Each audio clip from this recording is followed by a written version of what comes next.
जय हिंद दोस्तों, मेरा नाम है नीरज और आप देख रहे हैं द मनी पॉडकास्ट। आज हम लोग बात करने वाले हैं क्रेडिट कार्ड्स के बारे में। चाहे आप अपनी क्रेडिट कार्ड की जर्नी शुरू कर रहे हो या फिर आप क्रेडिट कार्ड्स को अभी तक यूज़ करते हैं, सबके लिए जो है ये एपिसोड बहुत इंपॉर्टेंट है। आपको बेसिक्स जानने को मिलेंगे, कैसे क्रेडिट कार्ड्स आपको बहुत सारे रिवॉर्ड पॉइंट्स दे सकते हो, कैसे आप उन रिवॉर्ड पॉइंट्स को फ्लाइट्स में, होटल स्टे में, कहाँ पे आप उनको कन्वर्ट कर सकते हैं, कैसे आप लोगों को कैशबैक मिल सकते हैं। ये सारी बातों के बारे में आपको इस वीडियो में बहुत कुछ जानने को मिलेगा।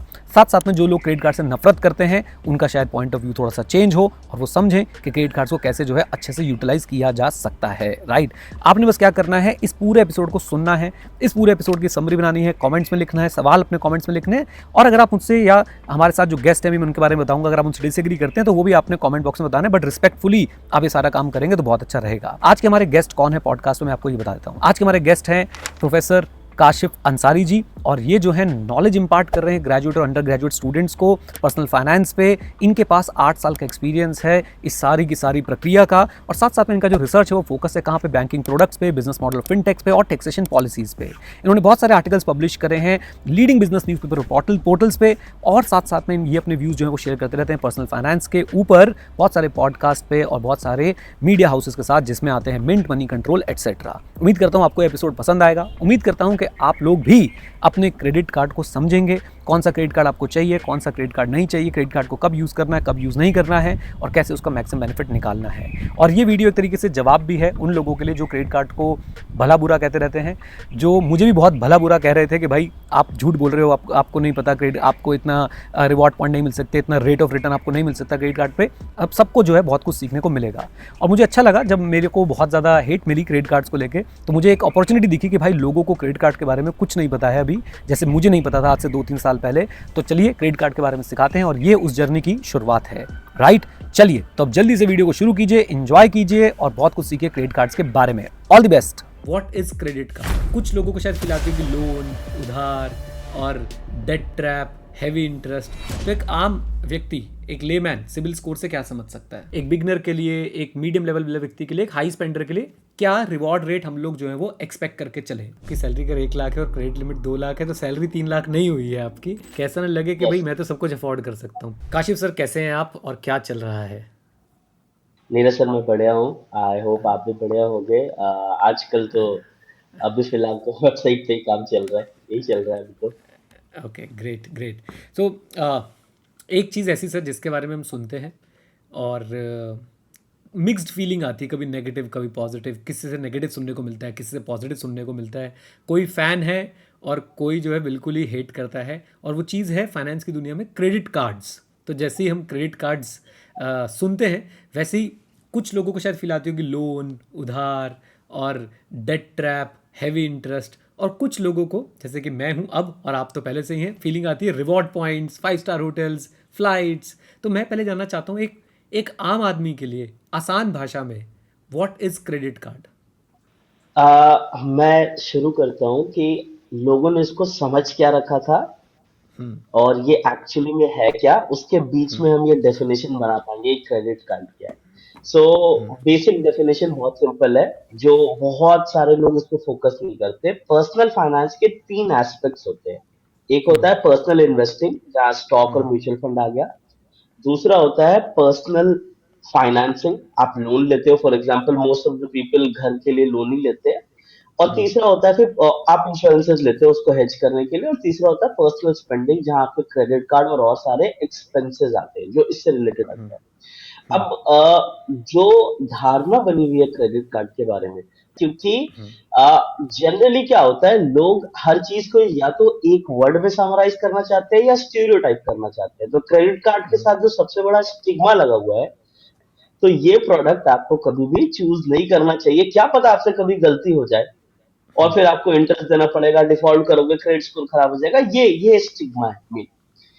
बट ऐसा इसलिए है क्योंकि आज के दौर पे आप जितने भी एक्सपर्ट या फिन इन्फ्लुएंसर्स देखते हो, most of them are actually personal investing expert. उनको खुद को भी पर्सनल फाइनेंसिंग का या पर्सनल स्पेंडिंग का उतना पता नहीं होगा। ये बहुत ही नेग्लेक्टेड साइड है। ये दो चीजें जो है पर्सनल फाइनेंस की, बहुत ही नेग्लेक्टेड साइड है। क्योंकि स्टॉक का अपना एक ऑरा है, स्टॉक में लोगों को थोड़ा सा वो किक भी मिलता है। ऐसा अनसर्टेनिटी है तो ऑब्वियसली आपको किक मिलेगा। क्रेडिट कार्ड मैं आपको ऐसा कहूंगा, जिससे आप रिवॉर्ड कमा सकते हो बहुत सारे। मतलब आप आपको अपनी लाइफस्टाइल में थोड़ी सी चेंज करनी होती है। जो चीज आप हम्म। कैश से पे कर रहे होते हैं, यूपीआई से करते हैं, उसको यूपीआई ऑन क्रेडिट पे या उसको क्रेडिट कार्ड पे आपको शिफ्ट, या जो आप डेबिट कार्ड से पे करते हो उसको क्रेडिट कार्ड पे शिफ्ट करना है। और हम्म। आपको इसको डेबिट कार्ड की तरह यूज करना है। क्रेडिट कार्ड की तरह यूज नहीं करना, क्रेडिट कार्ड को डेबिट कार्ड की तरह यूज करना है। हम्म। इसका मतलब ये है कि ये आपके लिए कोई इमेजिनरी सैलरी नहीं है। ऐसा नहीं राइट। है कि आपकी सैलरी 1 लाख है और क्रेडिट लिमिट 2 लाख है तो आप 3 लाख खर्च कर सकते हो। खर्च राइट। आप फिर भी 1 लाख ही सकते हो, लेकिन आपको वो शिफ्ट कर देना है कैश की जगह क्रेडिट कार्ड पे। क्यों? क्योंकि आपको रिवॉर्ड मिलते हैं। और रिवॉर्ड हम्म। कितना मिलता है वो हम आगे डिस्कस करेंगे। हम्म। काफी सारा रिवॉर्ड मिलता है। सो ये मेरे हिसाब से क्रेडिट कार्ड एक अच्छा टूल है एक फाइनेंशियली डिसिप्लिन पर्सन के लिए। अश्योर्ड रिटर्न, जो हम एक वर्ड यूज करते हैं ना, अश्योर्ड रिटर्न या रिवॉर्ड लेने के लिए, जो हो सकता है आपको स्टॉक में भी ना मिले। वाह। आई थिंक ये जो आपने बात बोली मैं उससे कम्प्लीटली अग्री करता हूँ। जो आपने बोला कि आपकी सैलरी अगर 1 लाख है और क्रेडिट लिमिट 2 लाख है तो सैलरी 3 लाख नहीं हुई है आपकी किसी भी हाल में। एंड मैं इसके लिए जो टर्म यूज़ करता हूँ ना सर, मैं जब पढ़ा रहा होता हूँ समझा रहा हूँ तो इल्यूजन ऑफ अफोर्डेबिलिटी क्रिएट ना करें क्रेडिट कार्ड की वजह से। कि ऐसा ना लगे कि भाई यस। मैं तो सब कुछ अफोर्ड कर सकता हूँ, पे जेब में पैसे नहीं है तो आप अफोर्ड नहीं कर सकते। एंड एक चीज़ से मैं काफ़ी इंस्पायर हुआ और मैं भी बाई चांस हमारे थॉट्स इस पर मैच करते हैं कि मैंने शायद आज से पहले भी कभी क्रेडिट कार्ड के बारे में बोला तो मैंने यही बोला कि use it like a debit card. Use it like a debit card. आपको ये ज़रूर ध्यान रखना है कि आपके पास फंड्स होने चाहिए रीपे करने के लिए, नहीं तो रिवॉर्ड्स के चक्कर में लुटिया जो है वो डूब जाएगी। एक चीज़ आपने और अच्छी बताई कि फाइनेंशियल डिसिप्लिन, कि जिसके पास फाइनेंशियल डिसिप्लिन है उसके लिए ये एक फ़ायदे की चीज़ है और जिसके पास फाइनेंशियल डिसिप्लिन नहीं है उसके लिए ये नुकसानदेह हो सकता है। तो मैं समझता हूँ, लेकिन मैं चाहता हूँ आप ऑडियंस के साथ एक बार शेयर करें किस तरह का फाइनेंशियल डिसिप्लिन हम यहाँ पे सोच रहे हैं होना चाहिए, किस तरह का फाइनेंशियल डिसिप्लिन जो है वो रिक्वायर्ड है क्रेडिट कार्ड यूजर्स के लिए। हाँ, तो मैं आपको सिंपली कैटेगरीज बता देता हूँ। वो हम्म। लोग जिनको मैं एक्सक्लूड कर देता हूँ कि आपको क्रेडिट कार्ड कभी नहीं लेना चाहिए, मतलब उन हम्म। लोगों के लिए क्रेडिट कार्ड बिल्कुल सूटेबल नहीं है। हम्म। उससे पहले मैं आपको बस दो कैटेगरी बताता हूँ। एक क्रेडिट कार्ड कंपनी या बैंक के लिए हम्म। बेसिकली दो या तीन तरीके के कस्टमर्स होते हैं। एक होता है हम्म। ट्रांजैक्टर, जो हम्म। सारा ट्रांजैक्शन क्रेडिट कार्ड पे करता है, और जब बिल पेमेंट का टाइम आता है उस समय या उससे पहले बिल भी पे कर देता है। तो हम्म। उससे क्रेडिट कार्ड कंपनी जो है वो एनुअल फीस या वेलकम फीस, जो रेन्युअल फीस होगी वही चार्ज कर पाती है, वो इंटरेस्ट कभी नहीं देता। हम्म। और एक होता है उनका जो, उनके लिए जो वो मेन उनका वो है मोट है, या उनके लिए जो मेन कस्टमर है वो है रिवॉल्वर। रिवॉल्वर हम्म। वो पर्सन होता है जो, मान लो उसने 50,000 की शॉपिंग कर ली, but he is not in capacity to pay 50,000, वो तीस हम्म। हजार ही पे कर पाएगा। सो हम्म। ऐसे जो लोग होते हैं इनके ऊपर लगता है इंटरेस्ट, और ये वो लोग हैं जिनकी वजह से हम सुनते हैं कि क्रेडिट कार्ड खराब है। अब ऐसे लोग कौन हो सकते हैं? देखो, बाय डिफॉल्ट आप किसी से भी जाके राह चलते आदमी से भी पूछो कि क्या आप डिफॉल्टर बनना पसंद करोगे, किसी से भी हम्म। पूछ लो आप कि क्या आपको डिफॉल्ट करना अच्छा लगता है। कोई अपनी मर्जी से डिफॉल्ट नहीं कर रहा। इसका मतलब हमें उनके बिहेवियर को देखना है। जनरली जो ये रिवॉल्वर वाली कैटेगरी में आते हैं वो दो तरीके के लोग होते हैं। एक तो वो जो बहुत इंपल्सिव बायर है। हम्म। आपको क्रेडिट कार्ड ने थोड़ा सा आपके दिमाग के साथ खेला कि अरे इस पे तो 20% डिस्काउंट है, आपने ये हम्म। देखा ही नहीं कि उसकी नीड है भी या नहीं, खरीद लिया हम्म। आपने।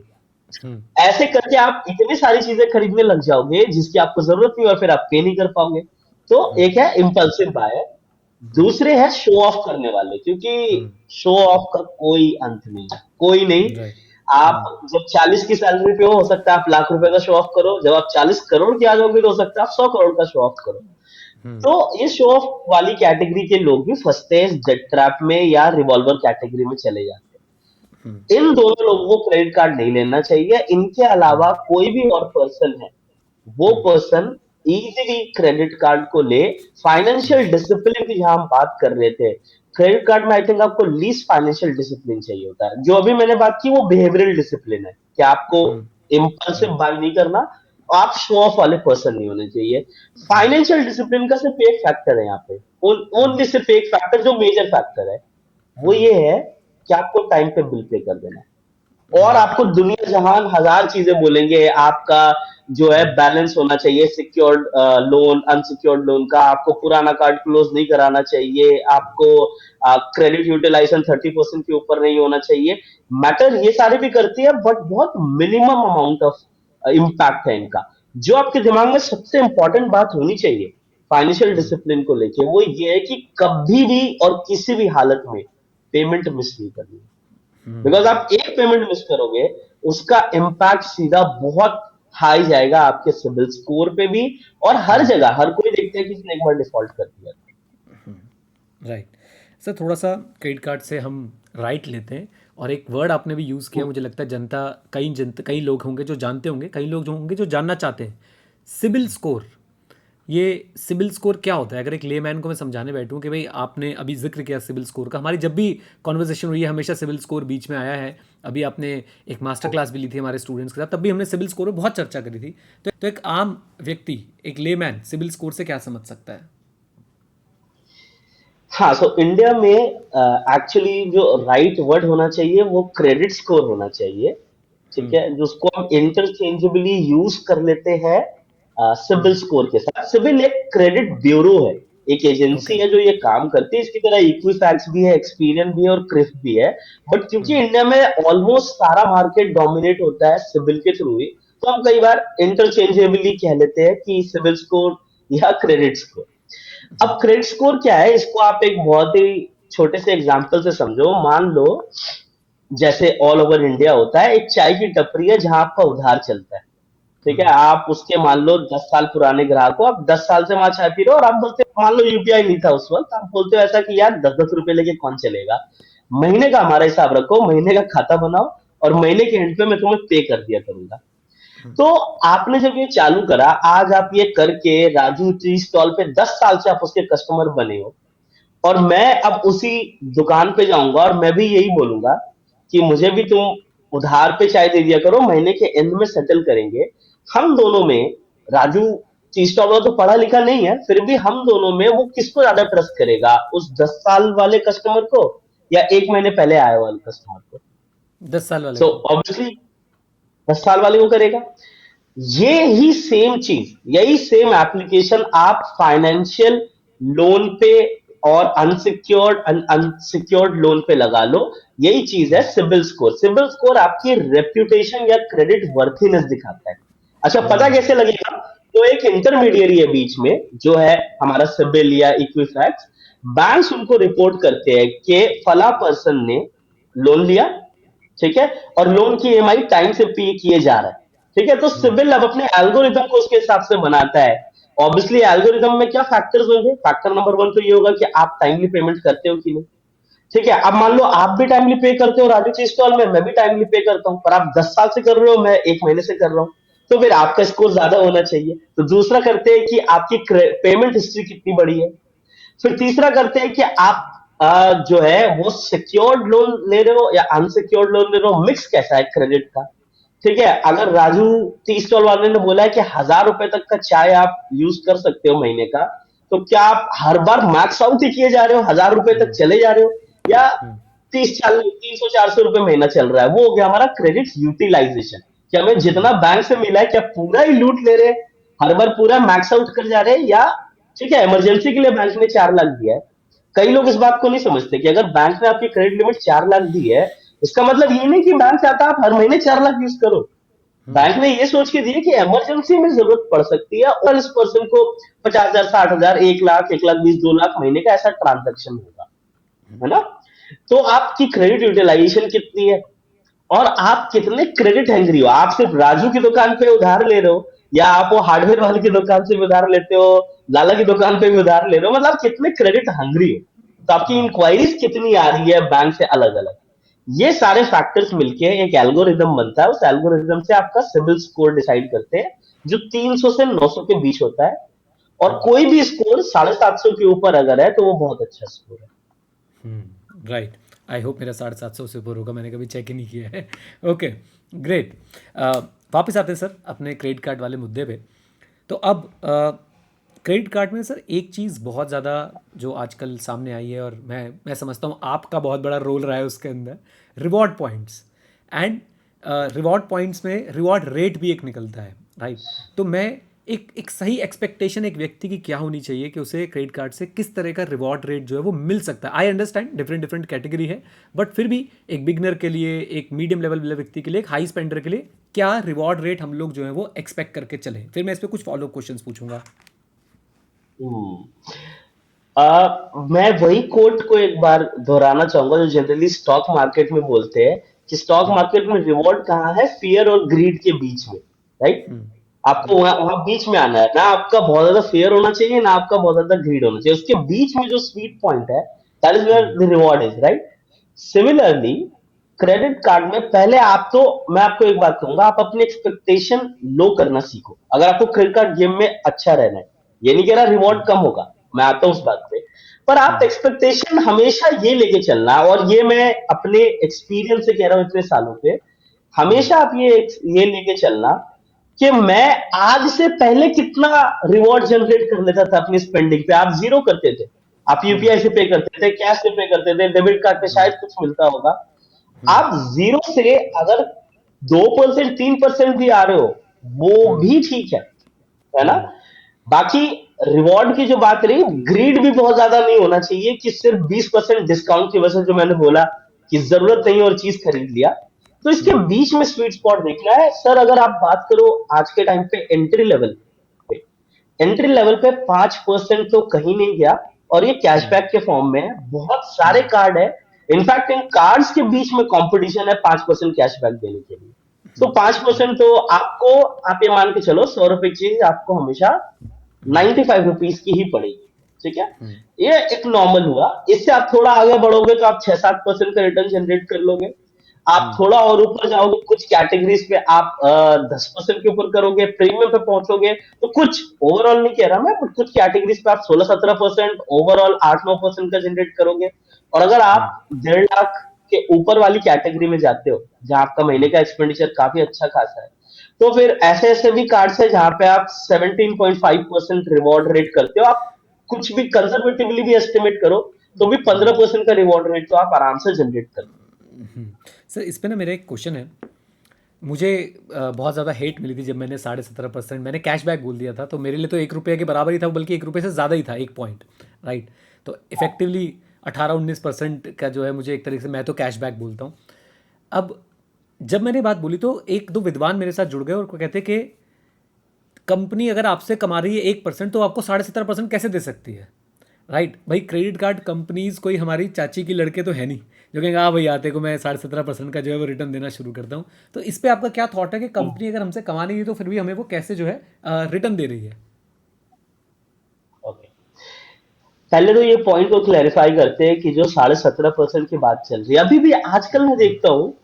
मतलब सर मैं आपको ये बहुत ऑनेस्टली बता रहा हूँ, हमें लगता है कि हम ट्विटर पे है, ये एक तरीके से हमारी गलती है, क्योंकि हमारी चीजों को सीख के लोग इंस्टाग्राम पे डालते हैं और वो पूरा नहीं जानते। फिर अभी मैंने क्रिएटर का नाम नहीं लेना चाहता, आज मैंने देखा उसका सेम रील उसने ट्विटर पे पोस्ट किया। उसने भी कार खरीदी, पर उसने कार खरीदी एक्सिस विस्तारा से, और एक्सिस विस्तारा के अलावा उसने यूज किया था एक्सिस एटलस और एचडीएफसी। उसने जो रिवॉर्ड जनरेट किया है, उससे कई ज्यादा रिवॉर्ड जनरेट हो जाता अगर वो एक्सिस बर्गंडी यूज करता, ठीक है, मैग्नस बर्गंडी। तो यूजर्स को शायद यहाँ लग रहा हो मैं कुछ कार्ड के नाम ले रहा हूँ, आप बस ये समझो कि उस क्रिएटर ने जो यूज किया वो ऑप्टिमल यूजेस नहीं था, और प्रोवाइडेड मुझे लगता है उसको आराम से मिल जाता मैग्नस बर्गंडी। अगर उसने एक स्पेसिफिक कार्ड यूज किया होता तो उसको और रिटर्न मिलता। तो पहली बात, वो जो हम कह रहे हैं कि मिलता है 17%, इस देश ने वो भी टाइम देखा है जब मैग्नस 25,000 पॉइंट महीने के मंथली बोनस देता था। उसके राइट। अलावा एज रिवॉर्ड पॉइंट और ये सारा करके आप 1 लाख के एक्सपेंडिचर पे आराम से 45,000 पॉइंट्स कर सकते थे, अगर आप एज रिवॉर्ड और वो गिफ्ट एज और ग्रैब डील सबको यूज करो। और लोगों ने, ऐसा नहीं है कि हम बस ऐसे कह रहे कि एक हाइपोथेटिकल बात है, रियलिटी में लोगों ने करा है। और दूसरी बात, जो एक और क्लैरिफिकेशन है, जो लोग ये सोचते हैं कि क्रेडिट कार्ड पॉइंट्स तो चूरन है, कूपन है, ऐसा नहीं है। क्रेडिट कार्ड पॉइंट्स की बहुत वैल्यू होती है, और अगर हम कंजर्वेटिवली कहते हैं कि वैल्यू 1 रुपए है, जरूरी नहीं है वैल्यू 1 रुपए है। मैं मैं आपको एग्जांपल देता हूँ, आप आईटीसी इतना जाते हो, आप आईटीसी में कहीं भी मुझे दिखाओ कि आईटीसी ग्रीन पॉइंट्स की वैल्यूएशन 1 रुपए के कम हो।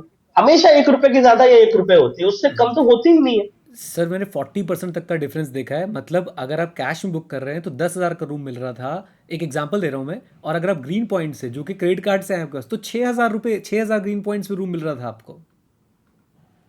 यस एब्सोल्युटली, ऐसे बहुत से केसेस है। हम सिर्फ ये कहते हैं कि आप पॉइंट्स की वैल्यूएशन बढ़ाने के चक्कर में एक कंट्री घूम के मत आओ, जो आपका ओरिजिनल प्लान है वहां घूम के आओ। बट एनीवेज, आप सर्टन, अब फॉर एग्जांपल, अब मैं एक और एग्जांपल लेता हूँ, एकॉर की तो करेंसी फिक्स है। एकॉर का एक पॉइंट, जो एकॉर वन ऑल पॉइंट है, that is equal to 1.8 rupees in India, उनका यूरो के सिस्टम के हिसाब से है। उसमें आप कह भी कैसे सकते हो कि वैल्यूएशन 1 रुपए से कम हो जाएगी, जब कंपनी के तरफ से ही वैल्यूएशन 1.8 है। कोई कोई सेंस ही नहीं है बोलने का। लेकिन पॉइंट फिर वहां आता है कि आप खुद कितना जानते हो। ठीक है। फिर तीसरी क्लैरिफिकेशन इस पे आती है, जो एक लॉजिकल, इसके लिए मैं उनको ब्लेम नहीं करूंगा, एक लॉजिकल माइंड सच में यही पूछेगा कि कंपनी हमारे चाचा की थोड़ी है, क्यों पॉइंट देगी, है ना। तो इसके लिए आपको क्रेडिट कार्ड कंपनीज का मॉडल समझना होगा। पॉइंट ये है कि आप कम से कम सुनने के लिए रेडी रहो। आप एक ओपिनियन बना के ऐसे मत रहो कि जो मैं बोल रहा हूँ वही सही है। आप एक बार सुनो, और ऐसा हो सकता है कि आपसे भी ज्यादा कोई जानता हो, तो एक बार आप उसकी बात को अगर सुन लोगे, उसके बाद अपना डिसीजन फ्रेम कर सकते हो। सो बेसिकली क्या होता है, सर मैं क्रेडिट मैं बीच कार्ड मैं को। बीच में रोक रहा हूँ, क्योंकि जब मैंने यही बात बोली ना, जो आपने बात बोली, तो मुझे रिप्लाई आता है, 7 साल का कॉर्पोरेट एक्सपीरियंस है मेरे पास, I know how to read between the lines. जब मैंने ये बात बोली कि at least you should be ready to listen, you should ऐसा नहीं लगना चाहिए कि आप ही सही हो, मैं और भी आपको बातें बताऊंगा ताकि आपसे ना वो क्लैरिफिकेशन आ पाए।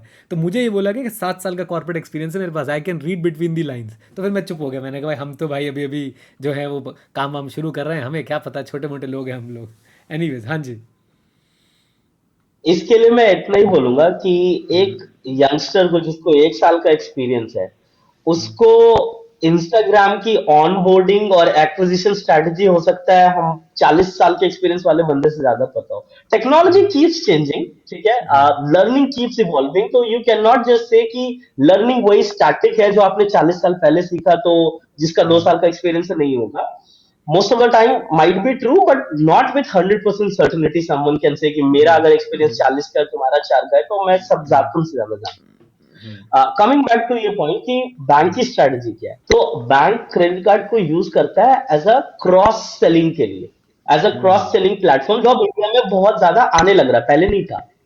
तो आप इसको ऐसे एग्जांपल से समझो, अगर आपको एक्सिस में अकाउंट खुलवाना हो, या एचडीएफसी में, या आईसीआईसीआई में, या फिर लेट्स से एसबीआई में, आपके पास 4 ऑप्शन है, और लगभग सारे फीचर्स लेट्स से सेम है आपके लिए, जो आपके लिए मैटर करते हैं क्राइटेरिया, उस पर सभी फिट आ रहे हैं।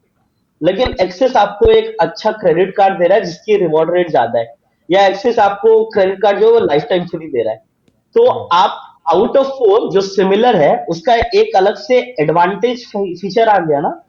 अब कई बैंक्स इसको यूज करने लगे हैं, क्रेडिट कार्ड को एज दैट पर्टिकुलर, जैसे मैग्नस बर्गेंडी खुद है, आपको 10 लाख रखना है या 30 लाख की टीआरबी मेंटेन करनी है, तो इससे क्या होगा, आपने वहां से पैसा उठा के यहाँ रख दिया, जो आप एचडीएफसी में रखते हो शायद अब आप एक्सिस में रख दो। एक तो ये पॉइंट है। दूसरा पॉइंट ये, और वहां से एक्चुअली बैंक से बड़ी लाला कंपनी कोई नहीं है, बैंक आपको 3%, 4%, 5, 6 दे देगा। 6% क्या है, बैंक तो जो बेचना स्टार्ट करता है लोन किसी को, 9%, 8% तो होम लोन आई थिंक उससे भी ज्यादा, इससे राइट। तो स्टार्ट कर रहा है बेचना, उसका तो मार्जिन वैसे ही इतना हाई है। राइट।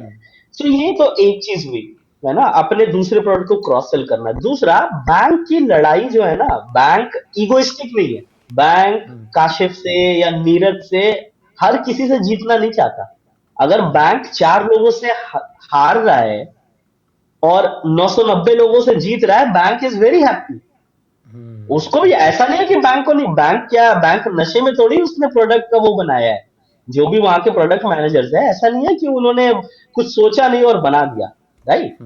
तो अगर उन्होंने बनाया, उनको पता है कि कुछ लोग इस लेवल तक जा सकते हैं जो बहुत ऑप्टिमाइज करेंगे, बट कोई बात नहीं, कुछ लोग करेंगे, बट बाकी सारा तो फिर हमारे पास कुछ ना कुछ रेवेन्यू आएगा। कई बार ऐसा भी देखने में आता है कि क्रेडिट कार्ड से लॉस भी चल रहा हो, कोई बात नहीं, क्रॉस सेल तो होगी प्रोडक्ट्स, हमारा ब्रांड तो और दूसरी चीजें तो खरीदेंगे, वहां से प्रॉफिट कर लेंगे। तो एक एग्जांपल तो ये है। दूसरी बात, कई जगह पे स्केल का वो एक ना गेमिफिकेशन कर देते हैं, जैसे इसमें एचडीएफसी मास्टर है। एचडीएफसी के नीचे वाले कार्ड्स में कोई रिवॉर्ड नहीं हम्म। है। सो एचडीएफसी के नीचे वाले कार्ड्स में कोई बहुत अच्छा रिवॉर्ड रेट नहीं है। वो बस आपको एक ग्रेट इंडियन ड्रीम बेचते हैं, इन्फीनिया। तो हम्म। इन्फीनिया तक कैसे पहुंचोगे? नीचे वाले पे खर्च करते रहो, खर्च करते रहो, रिवॉर्ड रेट नहीं है, कोई बात नहीं, खर्च करते रहो, एक दिन तुम्हें पहुंचाएंगे, we will make you go ladder up and you will reach to Infinia. तो इन्फीनिया से हो सकता है, ओनली फ्रॉम इन्फीनिया प्रोडक्ट हो सकता है कि वो लॉस में है। But when you combine Infinia, Regalia gold, Regalia Millennia, money back और भी जितने सारे हैं, तो वो प्रॉफिट में हो सकता हो, राइट? फिर इसके आप क्रॉस सेल के जो उसके बेनिफिट्स हो रहे हैं उनको ऐड करोगे तो प्रॉफिट पे चल रहा है। तो मॉडल ऐसा ही है, ऐसा नहीं है कि बहुत लॉस करके लोग खुश रहते राइट, राइट। एक सर आपने बड़ी अच्छी बात बोली कि लोगों को लगता है कि क्रेडिट कार्ड के पॉइंट्स क्या है, चूरन है। आपने एग्जैक्टली वो वर्ड यूज़ किया कि भाई ये तो चूरन दे रहे हैं। और मुझे भी ये सुनने को मिला कि अच्छा आपको जो पॉइंट्स मिल रहे हैं ना, उनसे तो आप क्या कर रहे हो, जो महंगी चीज़ें हैं वो आपको जो है वो बेची जा रही है। उनसे आपको जैसे आपको क्रेडिट कार्ड पॉइंट्स मिले, अब आपको कोई 1 लाख रुपए की चीज़ जो मतलब 10,000 की चीज़ है वो 1 लाख की बता के बेच देंगे और आपके 1 लाख पॉइंट्स ले जाएंगे। क्या ऐसा हो रहा है? मतलब मुझे तो, मैं तो एक सेल्फ एक्सपीरियंस करके बैठा हूँ, बट मैं आपसे सुनना चाहता हूँ क्या ऐसा हो रहा है सर कि 1 रुपये की चीज़ 10 रुपये में बेच देते हैं और कहते हैं जी देखो हमने पॉइंट्स दे दिए और ये कर दिया और वो कर दिया। हैं। जो बैंक की अपनी करेंसी होती है जिसको रिवॉर्ड पॉइंट बोलते हैं, for example Axis as reward point बोलता है, एचडीएफसी अपने एचडीएफसी पॉइंट्स बोलता है। ऐसा नहीं है कि वो बिल्कुल चूरन है।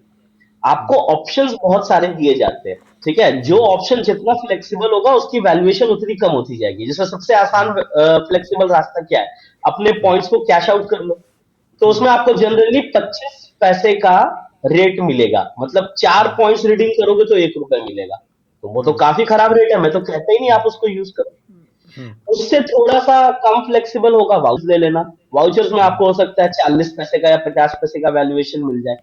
उससे थोड़ा ज्यादा और जो वैल्यूएशन होगा वो होगा होटल लॉयल्टी पॉइंट्स में और एयर माइल पॉइंट्स में, राइट? क्योंकि ये बहुत कम फ्लेक्सिबल है। आप इसको कहाँ यूज कर सकते हो? अगर आप अमेजोन के वाउचर लो, आप बहुत जगह यूज कर सकते हो, कैश हर जगह यूज कर सकते हो। होटल लॉयल्टी पॉइंट्स कहाँ यूज करोगे? सिर्फ उसी होटल में। एयरलाइन के जो एफएफपी पॉइंट्स है वो उनके पर्टिकुलर प्रोग्राम पे या पार्टनर प्रोग्राम पे।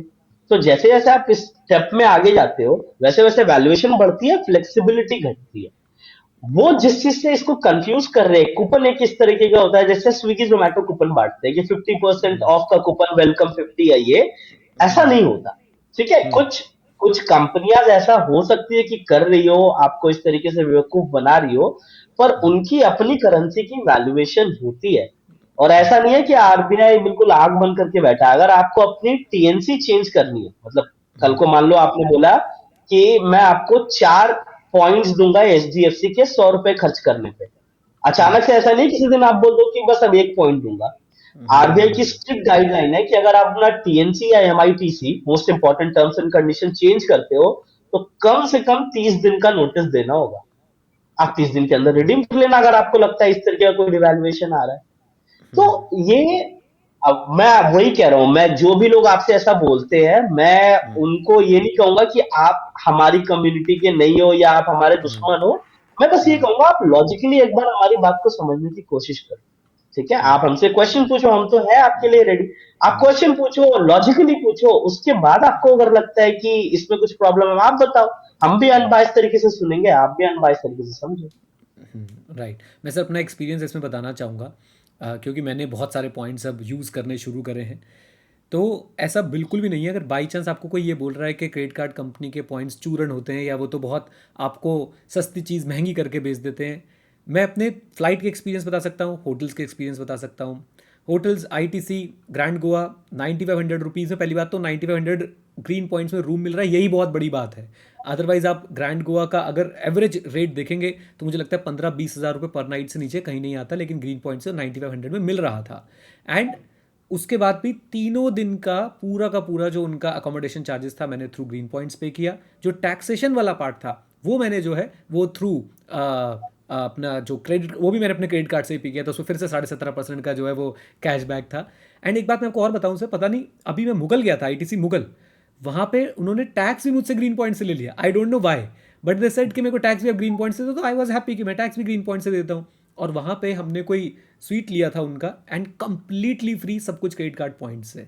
तो ये बात गलत है। और ऐसा ही फ्लाइट में तो काशिफ सर आई थिंक हम हर कोई चाहता है कि हम साल में एक आधी अच्छी इंटरनेशनल ट्रिप, एक आधा बढ़िया ट्रिप जो है वो मारे। और बढ़िया ट्रिप करनी है आपने, खासकर इंटरनेशनल, तो आपको फ्लाइट्स की ज़रूरत पड़ेगी। और फ्लाइट्स में तो ऐसा नहीं हो सकता कि वो आपको बोले कि ये फ्लाइट जो है वैसे तो 10,000 की, लेकिन क्रेडिट कार्ड पॉइंट से आपको 1 लाख की पड़ रही है। आई थिंक हमारे पॉइंट्स वहाँ पे बिल्कुल 1:1 के रेशियो में। और अगर इन्फिनिया भी आप यूज़ कर रहे हैं, इन्फिनिया भी एक क्रेडिट कार्ड होता है जो हम आगे डिस्कस करेंगे इस सीरीज़ के अंदर, तो उसमें भी sir 70% of the booking amount आप मैं पॉइंट से पे कर पा रहा था बड़ी आसानी से। बिल्कुल, इसमें मैं कुछ चीजें बताऊंगा। कुछ हम्म। कंपनीज होती है जो अपना एक तरीके से फिक्स करेंसी वैल्यूएशन रखती है। हम्म। जैसे फॉर एग्जांपल, आपको पहले लोगों को ये भी समझना होगा, हम बैंक हम्म। करेंसी से सीधा होटल पे आ गए। होता हम्म। क्या है, इसको हम कहते हैं ट्रांसफर पार्टनर्स। तो बैंक की हम्म। अपनी एक करेंसी है, जैसे एक्सिस की करेंसी है, एक्सिस एज रिवॉर्ड पॉइंट्स। फिर हम्म। एक्सिस क्या करता है, आपको ऑप्शंस देता है कि ये जो हम्म। हमारे पॉइंट्स है, ये ऑप्शन है, हम्म। इसको कैश में कन्वर्ट कर लो, जो बिल्कुल बेकार है, आपको नहीं करना चाहिए। या इससे हम्म। वाउचर्स ले लो 40 पैसे की वैल्यूएशन पे। या इसको हमारी लॉयल्टी करेंसी से ट्रांसफर कर लो आप किसी फ्लाइट की फ्रीक्वेंट फ्लायर प्रोग्राम में, या किसी होटल की लॉयल्टी प्रोग्राम में।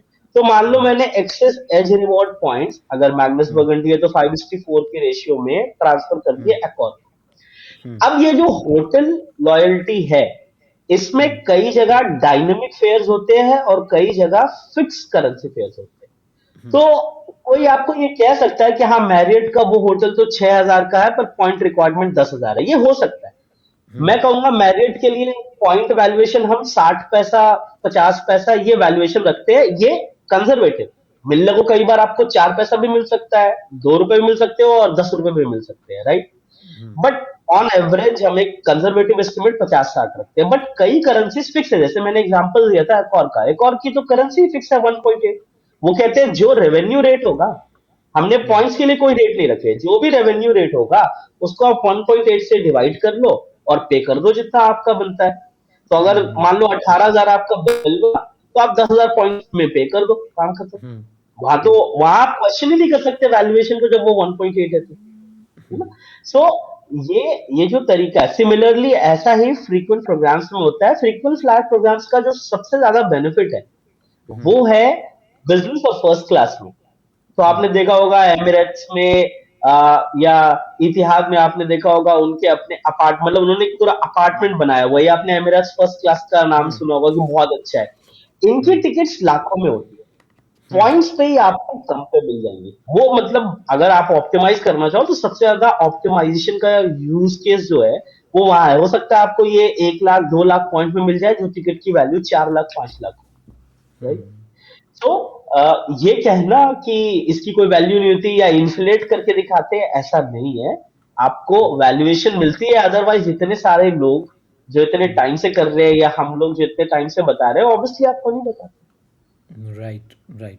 Great. And I can vouch it for Kashif sir at least कि भाई आपको जो गाइड किया जा रहा है वो ऐसा कोई मिस गाइड नहीं किया जा रहा है। We are earning nothing out of it. और आप बस हम ये कोशिश कर रहे हैं कि अवेयरनेस जो है वो स्प्रेड हो और क्रेडिट कार्ड के दोनों पहलू को समझा जाए। उसका बेकार पहलू तो हम लोग सब जानते ही हैं, उसके अच्छे पहलू को भी समझा जाए। एंड अभी काशिफ सर ने एक बड़ा अच्छा हमारे साथ एक सेशन लिया था, उसमें एक बहुत सही बात बोली थी कि ऐसा हो ही नहीं सकता कि आप क्रेडिट कार्ड से पे करें और आपको फ़ायदा ना हो। तो मैं चाहता हूँ सर इस पॉइंट पे एक एक लेमैन को जो नया नया इस दुनिया में आ रहा है, क्रेडिट कार्ड की दुनिया में आना चाहता है, वो भी साइट्स पे बैठ के देख रहा है, नहीं यार इंटरेस्ट बहुत है, डर लगता है, उसको क्या कहना चाहेंगे कि ऐसा हो ही नहीं सकता कि आप क्रेडिट कार्ड यूज़ करें और आप कुछ अर्न ना करें। हम्म। इसके लिए मैं उनको ये कहूंगा कि आपका, देखो, कई केओस क्यों होता है, ये कंफ्यूजन क्यों अराइज होती है, क्योंकि हम्म। आपको चीजें ना स्ट्रक्चर वाइज या स्टेप बाय स्टेप गाइड नहीं मिली हुई। जो हम्म। मैंने आपको बताया, शायद अब हम, आई थिंक जब तक ये पॉडकास्ट जाएगा होपफुली वेबसाइट लाइव हो जाएगी। पर जो हम्म। मेरा पैशन है उस वेबसाइट पे वो यही है कि हम आपको स्ट्रक्चर एडवाइस दे सके, आपको हम्म। स्ट्रक्चरिंग बता सके। हाँ, स्टेप ये है, ऑल्दो 100% नहीं बट 95% ये स्टेप है, पहले ये देखो फिर ये देखो। अगर आप ये क्लियर करते हो तो ही इस गेम में आप। अगर मैं बायस्ड होता तो मैं कभी कहता ही नहीं कि शो ऑफ पीपल को या फिर जो पर्सन इंपल्सिव बायर है उसको क्रेडिट कार्ड नहीं लेना चाहिए। मैं तो ये कहूंगा सभी क्रेडिट कार्ड लेने आ जाओ, हम्म। मेरा कोर्स हम्म। भी ले लो, ये भी कर लो। ऐसा नहीं हम्म। है, मैं आपको बिल्कुल अनबायस्ड इंफॉर्मेशन देना चाहता हूँ। प्रॉब्लम ये है कि chaos है बिकॉज आपके पास स्ट्रक्चर्ड एक स्ट्रक्चर नहीं है।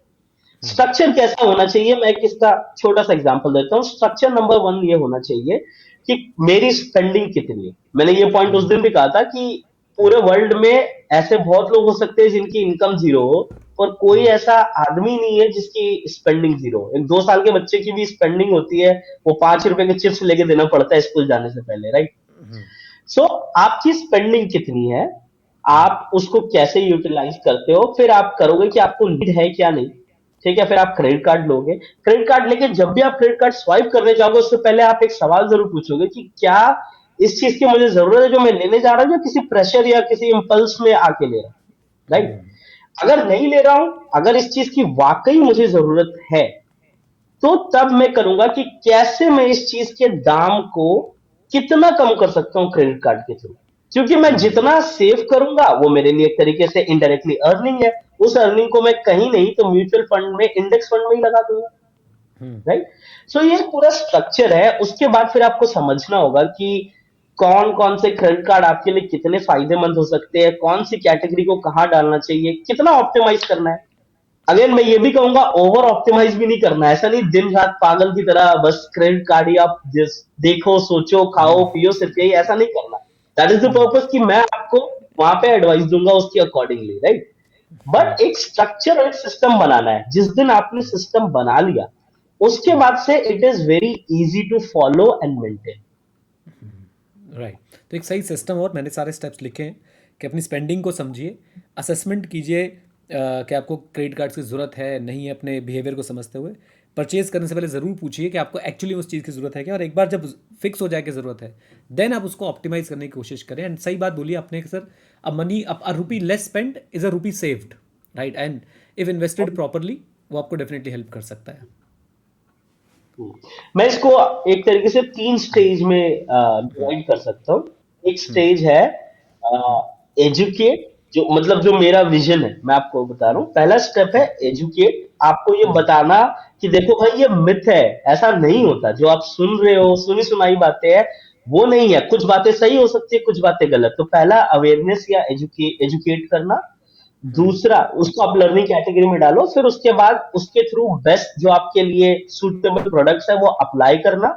फिर एक बार जब वो प्रोडक्ट आपके हाथ में आ जाए तो उसको ऑप्टिमाइज करना, राइट? सो ये राइट, 3 स्टेज। Right, right. अभी हमने काफ़ी सारी चीज़ें समझी क्रेडिट कार्ड के बारे में। आप थोड़ा प्रैक्टिकल दुनिया की बात करते हैं कि मैंने अभी जॉब शुरू करी है, लेटेस्ट से मैं 24 साल का हूँ, मेरी अभी भी जॉब लगी है। सो डे वन से क्रेडिट कार्ड अप्लाई कर दूँ, वेट करूँ? स्टेप वन क्या होना चाहिए क्रेडिट कार्ड एप्लीकेशन को लेके, मेरे पास क्या रिक्वायरमेंट होनी चाहिए, क्या चीज़ें वो मुझसे मांगने वाले हैं, कुछ ऐसा मैं जानना चाहूँगा ज़रूर आपसे। बिल्कुल सर। तो अगर आप अभी भी, आपकी जॉब लगी है, आपकी पहली जॉब है, आपकी पहली सैलरी आ गई, आपका थोड़ा लाइफस्टाइल अपस्केल होता है। जब आप स्टूडेंट होते हो तो स्टूडेंट सबसे सच्चाई कम होती है, मतलब वो कहाँ से बच सकता है, पूरा फोकस उस पे होता है। जैसे धीरे धीरे आप जॉब में जाओगे, फिर आप देखते हो कि टाइम की वर्थ ज्यादा है मनी से। अगर कोई मेरा टाइम सेव कर पाता है तो मैं थोड़े पैसे लगा दूंगा, बिकॉज मैं उसको कंपाउंड कर पाऊंगा। तो पहले 1-2 महीने आप अपनी सैलरी को देख के आप ये देखो कि आपके लाइफस्टाइल में क्या चेंज आ रहा है। उसके बाद आपको मैंने बता दिया, अगर आप उस कैटेगरी में फॉल नहीं करते जो मैंने पहले कहा था, इम्पल्सिव बायर या फिर वो जो शो ऑफ करता है, तो फिर आप अपनी इनकम देखो। आपको जो क्रेडिट कार्ड सेलेक्ट करना है, अब यहाँ पे आपको पता लग गया क्रेडिट कार्ड मेरे लिए यूजफुल है, मेरी लाइफस्टाइल अब ऐसी हो गई है, ये मेरे खर्चे होते हैं अलग अलग कैटेगरीज में। अब आपका जो पहला काम आना चाहिए वो आना चाहिए कि मैं कौन सा क्रेडिट कार्ड लूं अपनी प्रेफरेंस के हिसाब से। उसमें आपको क्या देखना, आपकी प्रेफरेंस को कैशबैक चाहिए, या आप बोलते हो नहीं ये 5-6% कैशबैक नहीं चाहिए, मुझे तो हॉलिडे एंजॉय करना है, तो मैं ट्रैवल में इंटरेस्टेड हूँ, तो पॉइंट्स एंड माइल्स गेम में आप आ जाओगे। अगर आप कहते हो मुझे वाउचर लेके मेरा काम चल जाता है, अमेजोन से तो सब कुछ खरीदता हूँ, तो फिर आप उस हिसाब से डिसाइड कर सकते हो। कार्ड सेलेक्ट करने का एक क्राइटेरिया ये हुआ। दूसरा क्राइटेरिया कि आपकी इनकम कितनी है। अब आपको पता है कि एक्सिस मैग्नस बर्गंडी आपको 60-70% दे सकता है, पर अगर आपकी इनकम ही नहीं है, आपका एक्सपेंडिचर ही नहीं है, तो आपको वो कार्ड नहीं मिलेगा। तो we have to be realistic कि हम अपनी जर्नी कहाँ से शुरू कर सकते हैं। मोस्ट ऑफ द पीपल जो अभी नए नए स्टार्ट कर रहे हैं वो एंट्री लेवल से स्टार्ट करेंगे। तो बेसिकली कैशबैक से, या फिर अगर ट्रैवल करें तो एटलेस से स्टार्ट करेंगे। आपको वो कार्ड आइडेंटिफाई करना है, फिर कार्ड आइडेंटिफाई करके आपको एटलीस्ट 1 महीने उस चीज को एक्सपीरियंस करना है। है ना? एक एक पूरा सिस्टम है। क्या होता है सर कि आप, एक होती है सेकेंडरी नॉलेज, एक होती है प्राइमरी नॉलेज। आप सेकेंडरी लाख सुन लो किसी से कि क्रेडिट कार्ड ऐसे होता है, टाइम पे करना होता है, ये होता है, ठीक है, क्रेडिट कार्ड में नंबर इधर लिखे होते हैं, ये होता है, पर जब जब आपके हाथ में आएगा हैंड्स ऑन नॉलेज का, या प्राइमरी जो आपकी नॉलेज होती है उसका कोई भी रिप्लेसमेंट नहीं है। आपके पास जब आ जाएगा तो आप उसको यूज करना स्टार्ट करो। आप बहुत सारी चीजें समझोगे, मिनिमम पेमेंट क्या होती है, आप ये, आपका बिल डेट कब है, आपको कब पे करना है, और धीरे धीरे आपका सिस्टम बनेगा। फिर आप धीरे धीरे एक कार्ड से, जब मैंने भी स्टार्ट किया था तो एक से स्टार्ट किया था, एक कार्ड से दो पे आया, दो कार्ड के बाद कार्ड ही बंद कर दिया। फिर उसके बाद कोविड के बाद एक ऐसा टाइम आया कि मैंने एक ही महीने में पांच पांच अप्लाई करे, और वहां से करते करते आज 31 कार्ड पे पहुंच गए, है ना? इस स्टोरी सो को सर हम सिस्टम बनेगा। अलग से कवर करेंगे स्टोरी को हम गाइस। तो अभी तो हम बात कर ही रहे हैं, लेकिन आप लोगों को एक बात बता दूं कि अगला एपिसोड होगा काशिफ सर के स्टोरी पे कि कैसे क्रेडिट कार्ड कंपनी से लड़ झगड़ के कार्ड बंद कराया इन्होंने, और उसके बाद जो है इनको क्रेडिट कार्ड की जब इन्होंने सीखना शुरू किया, जाना समझा उस प्रोडक्ट को, और फिर अब 31 कार्ड्स तक ये होल्ड करते हैं। एंड वो कैसे हुआ, वो सारी जर्नी हम लोग ज़रूर जानेंगे नेक्स्ट एपिसोड में। हाँ जी सर। सर मैं एक चीज़ और बोलना चाहता हूँ, उसके बाद आप बताइएगा। कोई एक कार्ड आज आप उनको बताइए, अभी जो हम जैसे हम बिगनर्स की बात कर रहे हैं जो ऑनलाइन शॉपिंग बहुत ज़्यादा करते हैं, कोई एक कार्ड वो भी बताइएगा। पहले अपनी बात कंप्लीट कर लीजिएगा, फिर वो एक कार्ड वो बताइएगा। हाँ, सो आप 2-3 महीने जब यूज कर लोगे, आपको आपको सिस्टम समझ में आएगा। आपको क्रेडिट कार्ड बहुत ही एडिक्टिव टॉपिक भी है। आपको ऑटोमेटिकली इंटरेस्ट आने लगेगा कि अरे वाह, जब एक आहा मोमेंट वर्ड है, जो प्रोडक्ट मैनेजर स्टार्टअप वर्ल्ड में ना एक वर्ड है आहा मोमेंट, जब आपको लगता है वाह, ये तो मेरी आंखें खोल दी, ये तो पता ही नहीं था। जब आप पहली बार कैशबैक देखोगे, जब पहली बार देखोगे कि सच में एक टैंजिबल रिवॉर्ड आता है, तो आपको लगा यार ये मैं क्या कर रहा था इतने साल से, मैंने कभी ध्यान नहीं दिया इस पे। Then you will start researching, आपका सिस्टम बनेगा, आप धीरे धीरे आप अपनी जर्नी में बढ़ोगे। आपको जर्नी कहाँ से स्टार्ट करनी चाहिए, जैसे आप कह रहे हो, मैं आपको कहूंगा कि आप अगर कैशबैक के लिए देख रहे हो तो आप एसबीआई कैशबैक से स्टार्ट करो, ठीक है? फ्री वाला कार्ड है, अगेन आप ये मत सोचना कि मुझे लाइफ टाइम फ्री कार्ड ही चाहिए। आप कोई बात नहीं, आप 1000 रुपए, अगर आपकी स्पेंडिंग 12-13 हजार 15 हजार महीने की है, और ऑनलाइन आप बहुत खर्च करते हो, जो आजकल जेंजी तो करती ही है, आप एसबीआई कैशबैक से स्टार्ट करो। 1000 रुपए की फीस का कार्ड है। आ, उसके अलावा अगर आप लेना चाहो तो एलटीएफ अमेजोन का आता है, आईसीआईसीआई अमेजोन, वो अप्लाई कर लो, ठीक है? आ, आपको अगर कोई कार्ड मिलता नहीं, क्योंकि कई लोगों की प्रॉब्लम इसमें, जो एक हमारा स्टेप था वो ये है कि अगर आपकी क्रेडिट हिस्ट्री नहीं है तो कई बैंक आपको कार्ड नहीं देंगे। उस केस में आप क्या कर सकते हो, आप किसी बैंक के साथ, जिसके साथ भी आपका अकाउंट खुलेगा, जॉब के बाद तो थोड़ा आपके लिए आसान हो जाएगा। आ, आपका जिस भी बैंक के साथ अकाउंट है, आप उस बैंक में जाके बात करो कि मुझे आप अपना कोई कार्ड दे दो, मेरा सैलरी अकाउंट तो आपके साथ ही है, या मेरा बिजनेस का अकाउंट, आप मुझे अपना कोई कार्ड दो। आप पहला आपका जो कार्ड है, अगर आपको एसबीआई कैशबैक नहीं भी मिल रहा हो सकता है रिजेक्ट हो जाओ या वो आपको अलाउ ना करे, आप कोई एक कार्ड ले लेना, ठीक है? उसके बाद जैसे आपकी क्रेडिट हिस्ट्री बन जाएगी, तो फिर आप कोई सा भी कार्ड ले लो, मतलब subject to your income levels, आपको कार्ड लेने में दिक्कत नहीं आएगी। आपका सिविल स्कोर क्रिएट होने तक ही दिक्कत है आपको क्रेडिट कार्ड एप्लीकेशन में। बाकी कार्ड जो भी आपको मिलेंगे वो आपकी इनकम लेवल, सिविल स्कोर और थोड़े और फैक्टर्स हैं, इनके बेस पे मिलते हैं। सो एसबीआई कैशबैक एक में कह रहा था। और अगर आप मान लो आप अच्छी जगह से ग्रेजुएट होते हो, जहां आपकी सैलरी 70-80 हजार है, या आप ऐसे कॉर्पोरेट सेक्टर्स में काम करते हो, for example CA generally auditing में काम करते हैं या कंसल्टिंग में करते हैं, जिसमें आपको क्लाइंट के, अपने ऑफिस छोड़ के क्लाइंट के पास ज्यादा रहना पड़ता है, ट्रैवल आपका बहुत ज्यादा है, ऐसे केस में आप एक्सिस एटलस से स्टार्ट करो, ठीक है? और भी कार्ड है, एचडीएफसी मैरिड बॉनवॉय भी है, उसके अलावा एमएक्स फ्लैट ट्रैवल भी है, वो भी काफी अच्छा कार्ड है, एमएक्स एमआरसीसी भी है। आप एक कार्ड से स्टार्ट करो, धीरे धीरे अभी हम बहुत सारी सीरीज बनाएंगे तो हम स्पेसिफिक सीरीज भी बता सकते हैं उनको कि ट्रैवल के लिए टॉप 5 कार्ड्स ये हैं, बाकी के लिए, बट स्टार्ट यहाँ से करो। Right, right. ग्रेट। बहुत बहुत सारी सर मिथ्स डिमिस्टिफाई हुई और बहुत सारे जवाब भी मिले। खासकर हमारा, एटलीस्ट मैं तो सर ये मानता हूँ, अभी आप भी बताइएगा। मतलब मेरा ऑब्जेक्टिव ये था इस सेशन का, हमारी ये जर्नी है क्रेडिट कार्ड की स्टोरीज़ की, इस सेशन का ये ऑब्जेक्टिव था कि लोगों का इंटरेस्ट क्रिएट हो, और जो लोग इसे गलत समझते हैं बिल्कुल एकदम, वो जो आपने शुरुआत में बोला कि बस वो उसको एक नज़रिए से देखते हैं, उनका नज़रिया थोड़ा सा बदले और वो समझें कि क्रेडिट कार्ड्स कितना फ़ायदा पहुंचा सकते हैं अगर उन्हें सही तरीके से यूटिलाइज किया जाए तो। Right sir? Yes, absolutely. हमारा जो ऑब्जेक्टिव है, हम किसी इस एजेंडे से नहीं आए कि हमें इंडिया में जो क्रेडिट कार्ड की ग्रोथ बिल्कुल 20% कर देनी, नहीं। जो सच है, मैं आपको वो बता रहा हूँ। अगर आपके लिए सूटेबल नहीं है, I will be more than happy अगर आप यूज ना करो। क्योंकि सर इसमें भी देखो क्या होता है, इसमें भी हमारा नुकसान होता है। जो आपको रिवॉल्वर का डेटा बता रहा था, रिवॉल्वर इंडिया में जो पब्लिकली अवेलेबल डेटा है, रिवॉल्वर 100 में से 30 लोग ही होते हैं। ये 30 कौन होते हैं? वो उसी कैटेगरी में होते हैं। अगर किसी ने पहले ही सेल्फ रेगुलेशन इतना किया होता है या अवेयरनेस इतनी क्रिएट की होती है कि तुम्हारे लिए क्रेडिट कार्ड नहीं है, तो शायद इतने ज्यादा हमें हॉरर स्टोरीज जो हम सुनते हैं, कई बार ऐसा भी सुनते हैं कि क्रेडिट डेट इतना ज्यादा हो गया था किसी ने सुसाइड कर लिया, वो सारी चीजें होती नहीं, है ना। तो मैं तो जिनको दूर रहना है उनको मैं कह रहा हूँ आप दूर भी रहो। जिनको दूर नहीं रहना, जो मेजोरिटी है मेरे हिसाब से, उनको मैं आमंत्रित भी कर रहा हूँ एक तरीके से कि आप इसको एक बार एक्सप्लोर करो, अच्छा बुरा जानो, फिर आप खुद डिसीजन। Right, great. ठीक है सर, आज के लिए इतना ही करते हैं and thank you so much everyone जो भी है देख रहे हैं। Thank you so much Kashif sir. And मैं उम्मीद करता हूं कि हम लोग अपनी फाइनेंशियल हैबिट्स को सुधारेंगे, सिर्फ और सिर्फ इन्वेस्टिंग पे ध्यान नहीं देंगे, हम अपनी एक्टिव इनकम पर, हम साथ साथ में अपने रिस्क मैनेजमेंट पर, हम अपनी सेविंग पर, स्पेंडिंग पर और इन्वेस्टमेंट सब पे एक एक पूरा प्रॉपर एक ऐसा नहीं कि सिर्फ एक ही पार्ट को हम लोग करे जा रहे हैं, सारे पार्ट से हम लोग प्रॉपर ध्यान देंगे, अपनी पर्सनल फाइनेंस की जर्नी को सिंपल बनाएंगे, आसान बनाएंगे और सबसे इंपॉर्टेंट बात कि ये सब करते हुए खुश रहेंगे, आबाद रहेंगे। बिल्कुल सर, बिल्कुल। Thank you so much, pleasure talking to you. Right sir.